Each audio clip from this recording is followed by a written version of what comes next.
to Smile Jamaica, everybody. Reading that a few banks in the US have collapsed, leaving customers shell-shocked and the financial sector in doubt. We've got CEO of Profit Jumpstarter and financial educator Keisha Bailey here to talk to us about what this means generally and whether there are implications for us here at home. I've heard no, I've heard we need to be watching out. I don't know what Keisha thinks, but we're going to find out from her as we welcome her to the show. Good morning. Good morning. Good morning. Happy to be here.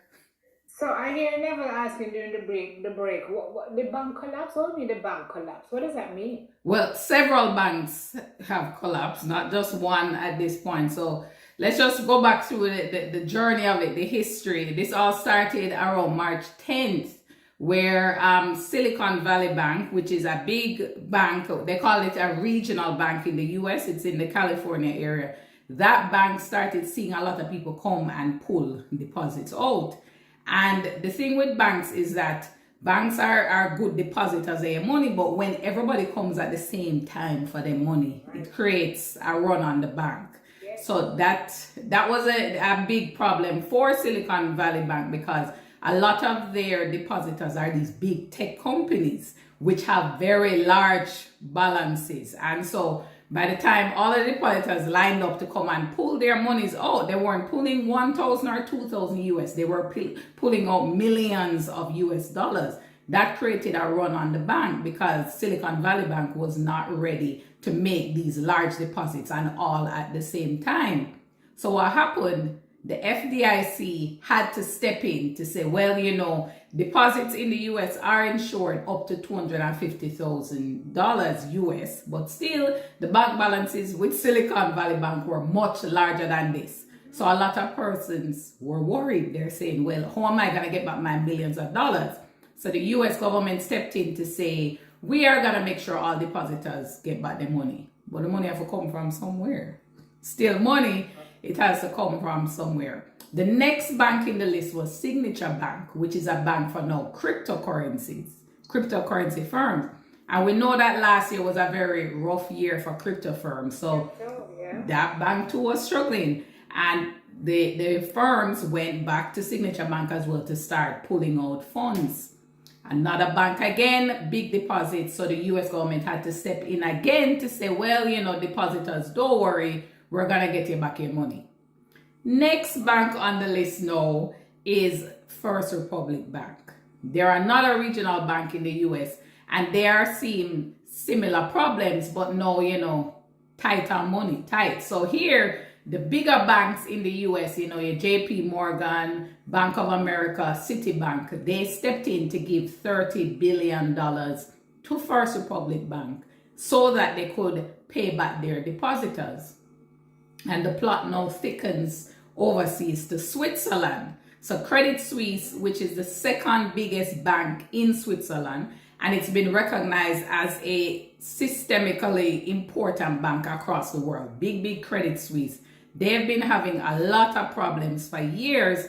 They now are on the brink of collapse as well because lots of withdrawals coming out. Same thing. But the Swiss National Bank, so their central bank in Switzerland, had to step in now to say, well, we're going to give you $50 billion to help you with these withdrawals. But it still wasn't enough. So over the weekend, what happened? UBS, the largest bank in Switzerland, decided that they're going to now buy Credit Suisse because all this had to be done before the markets opened this morning because it would have just been panic and mayhem. Yeah. A lot of problems. So I want to jump in, Keisha. Why go back to the first one that you told us? Silicon. So why people taking out their money? So what happens with banks? It's all a faith system, right? We believe the banks are here, your deposits are safe. What happened with Silicon Valley Bank is that they got so much deposits in the pandemic because a lot of money was going into the tech sector. So the tech companies were getting a lot of capital and they decided to put that capital with Silicon Valley Bank. Silicon Valley Bank then had a good problem because, a lot of deposits. So they put their money in these US Treasury bills because how banks make money, they take your deposits and they put those deposits in really safe investments. Now, last year when interest rates started going higher and higher, the value of those Treasury bills were falling. So the bank was taking that loss. it got to a point where the losses were so great that the bank now needed capital. And word of that spread around. And so the depositors say, you know what, going back for my money because something is going on very, very negatively with this bank. And, you know, word flies. People call each other, tech company calls their colleagues, and everybody shows up to pull out their millions of dollars. So that's what started it all, because the banks aren't ready to make all of these withdrawals all at the same time. And it's large amounts. So we're going, how many banks in the US now? Three, 4? We're at 4. And more coming up. Well, 3. Silicon Valley, Signature, and First Republic. Right. So that's so 3. My question to you is what is the outlook looking like?